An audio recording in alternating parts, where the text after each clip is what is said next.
বলি কি এত গালে হাত দিয়ে আকাশ পাতাল ভাবছো? আজকে ছুটি নিয়েছো নাকি? রাজসভায় যাওয়া নেই? হ্যাঁ, সে তো আছেই গিন্নি। তাহলে কি এত চিন্তা করছো? ও, বুঝেছি বুঝেছি। বুঝেছো?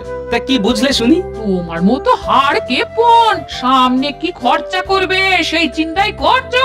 খরচা কিসের? আহা, সব যেন ভুলে গেছো। এই কদিন পরে রথ, সে খেয়াল আছে? বিলক্ষণ সেই খেয়াল আছে গিন্নি। হ্যাঁ, আমি তার কথাই ভাবছি। তবেই না বলছি, আমি ঠিক বুঝতে পেরেছি। বলি খালি হাতে কি এবার রথের মেলায় যাবো?